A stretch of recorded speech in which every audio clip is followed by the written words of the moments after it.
Hello, it's Patty Barfield, and I finished this book this morning, listening to it on Audible as I was driving into work. It is incredible, and it's not one that I thought, oh, I've got to read this book. So I read it because it was on the Bluebonnet list, and I'm so glad I did. This book is called Some Kind of Courage, and it's by Dan Gemeinhart, who also wrote The Honest Truth. And on the back it says, saddle up for a life-defining, death-defying adventure.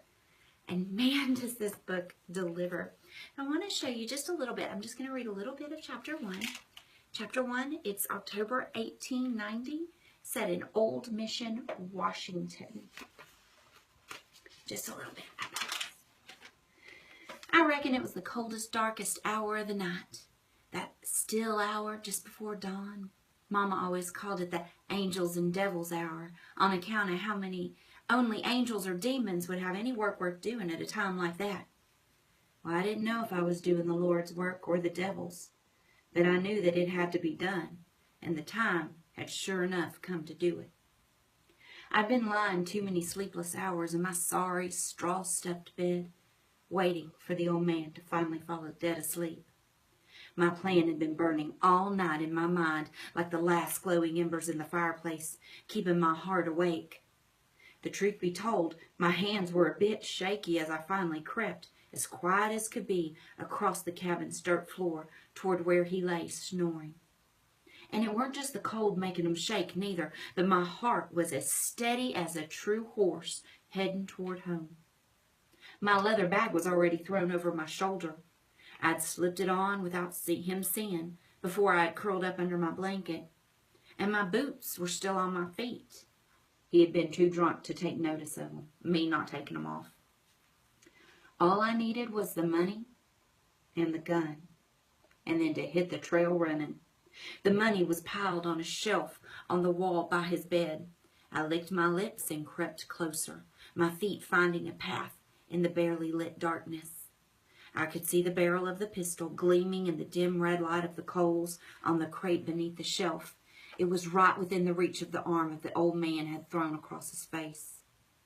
Barely breathing, I took the last few steps and reached up with my left hand. My fingers closed around the crumpled stack of dirty greenbacks, and with a smooth and silent motion, I slipped them off the shelf.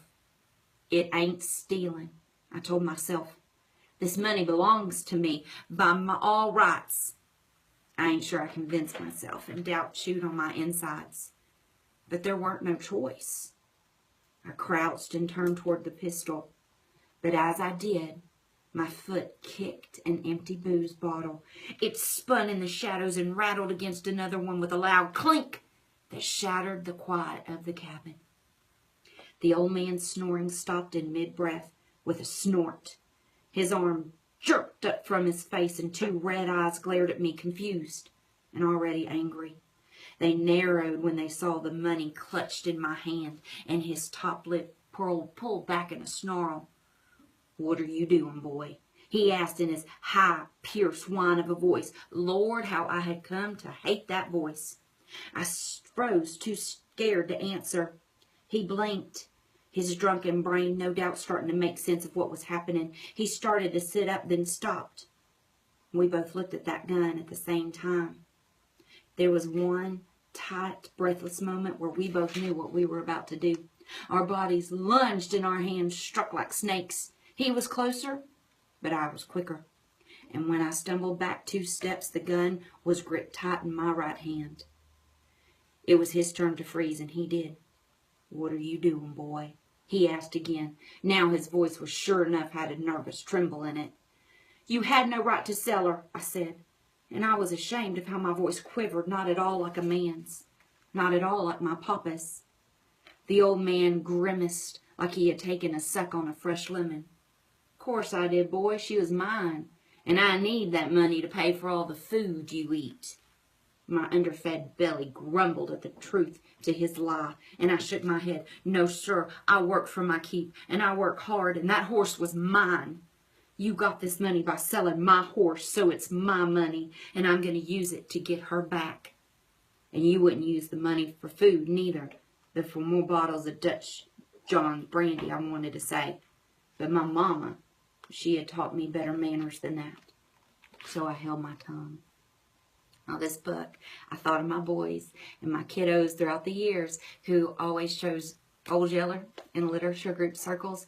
This book is incredible. It has so many of the same themes and how animals can mean so much to us. So this is the story of young Joseph as he treks across Washington in search of his horse that he wants to get back.